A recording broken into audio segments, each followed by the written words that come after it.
Hello, neu fel o'n i'n dweud yng Nghymru. Oh, sorry boys, I can't come out tonight. I'm playing football managing games. All night. Cymraeg. Iaith Waldo Williams a Hedd Wyn, two of my favourite poets. Beirdd. Hen iaith sydd ganddyn ni, iaith beirdd a chantorion, enwogion o fri. It's a beautiful elven sounding language with its chords of whispering whimsy which whisk you away on wintry wisps of magical mist. Ond hefyd, mae'r iaith yn gallu fod yn ors yn hwyrol. Oversensible. Mewn tai traddodiadol, mae yna le tân, ac ar ben y lle tân, mae mantelpiece. Now, mantelpiece is a very flamboyant word. It speaks of grace and elegance. The mantle, of course, is a fine piece of material draped glamorously over the shoulder of a 12th century lady.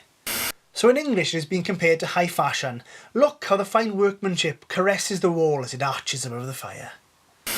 In Welsh, the phrase is silff ben tân. We looked at the gilded craftsmanship and said, mantelpiece, what are you on about, mate? That's a shelf above a fire. And it isn't only in antiquated home furnishings that we are struck by the language's no-nonsense approach. In fact, we can't even discuss antiquated things because the Welsh word for antiques is hen bethau. Here we have a marvellous antique that is simply divine. Look, mate, I would describe this as an old thing.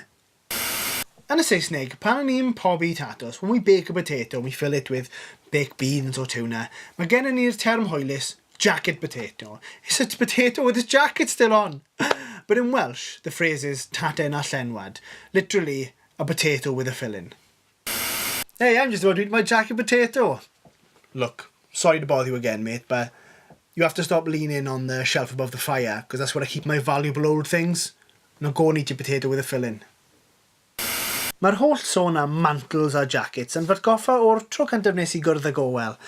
Roedd e'n diwrnod ofnadwy o oer ac roedden ni ar goll yn y mynyddoedd yng nghanol storm wyllt. Roedd yna cesau'r hail yn chwipio lawr yr awyr.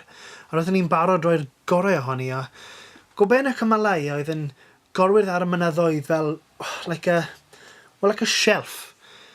Down swooped Owel. Wrth I ddod o'r agos. Tanes fy siacid yn dyn amdana yn erbyn yn roer ni. Nice jacket, medde Owel. I am not a jacket, atebais I. I am a human filled with potatoes. Typical Welshman, dwedodd Owel. Ac yno, yng nghanol y mynyddoedd, roedden ni'n sori, o stopiais. Welsh Rock!